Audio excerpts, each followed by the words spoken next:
Responsibility. One of the main themes in An Inspector Calls is responsibility.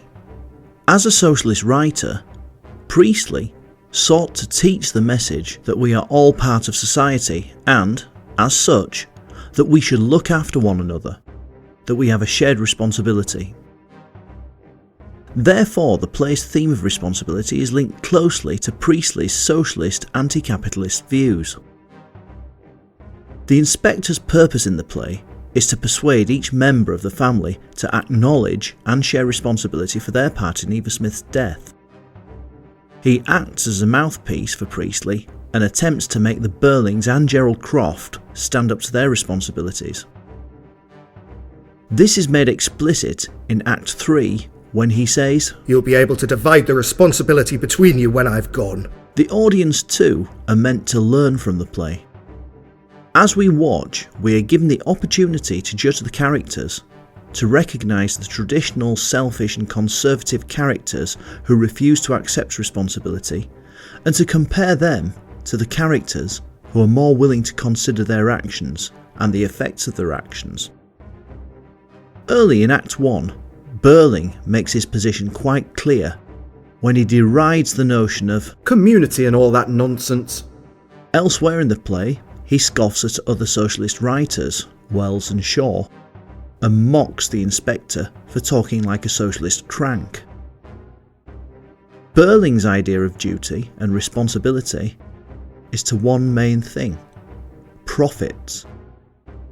He has worked hard to make his own way in life and, like a typical self-serving capitalist, fails to see why others can't do the same, and, when questioned by the inspector, remains adamant. "I can't accept any responsibility." In contrast, and from the outset, Sheila is alert to the inspector's intentions and ideas. "You talk as if we were responsible." Further, and prior to being questioned, she interrupts her father and admits to being responsible. "He says it's one of us now." Sheila's treatment of Eva Smith is linked more to aspects of personality, her temper and jealousy. That said, money, power and business are evident here too. She threatens to close their account at Millwards. Unlike her father, however, and as her story is revealed, Sheila's reaction is telling. "So I'm really responsible?" When considering the theme of responsibility in Gerald, the issue becomes more complex. Gerald's intention, merely to help Eva Smith or Daisy Renton, is accepted as genuine. Though Gerald uses his position of power, his wealth, his connections, in his dealings with Daisy Renton, he uses them in a positive way, to help her. He gives her money, and a place to stay when she's penniless and homeless.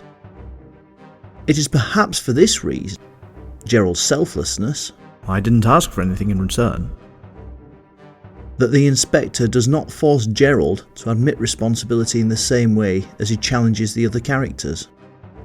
That said, and despite his clear sense of remorse, it must be noted that Gerald, like the older Burlings, has a selfish instinct for self-preservation too, something that is revealed both before he is questioned and after the inspector has left, and also in his dismissal of Daisy Renton when he ends their affair.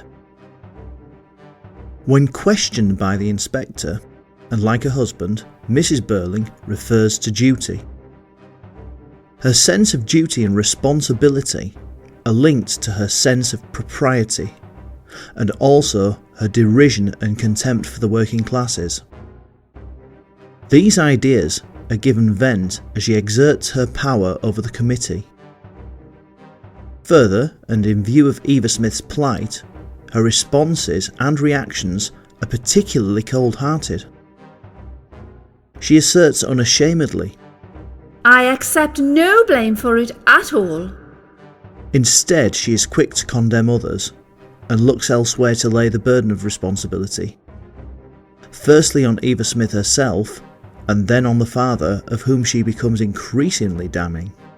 It's his responsibility. When Eric is revealed as the father, Priestley exposes Mrs. Burling's hypocrisy and cruelty and condemns her selfish, cruel attitude. Like his sisters, Eric's responses and reactions to the inspector's revelations show a sense of remorse, sympathy, and a burgeoning sense of responsibility. Priestley makes his initial reaction to the details of Eva Smith's suicides instinctive when he blurts out an involuntary, "My God!" He's also shown to be in conflict with both his father and Gerald on matters of business and profits, so there is a suggestion of fairness in many of his comments which further suggests a move towards accepting wider responsibility. That said, there was nothing fair about Eric's treatment of Eva Smith. His actions, there is the suggestion of rape and the theft of money, are the only actions that could, at the time, have resulted in criminal prosecutions. Initially, he blames his mother, "You killed her!" but as the play draws to a close, he increasingly realises the truth of his involvement and, unlike his parents and Gerald, does not attempt to wriggle out of the situation. "The fact remains that I did what I did." Throughout the play, the inspector himself makes several statements on the issue of responsibility that are intended to have an impact on both the characters and audience. This is particularly true of his final speech, where he states, There are millions and millions and millions of Eva Smiths and John Smiths still left with us, all intertwined with our lives and what we think and say and do. In his closing message, it is clear that the characters and audience alike are meant to consider their treatment of others and take responsibility. The tone of his speech turns to that of a stark warning. We don't live alone.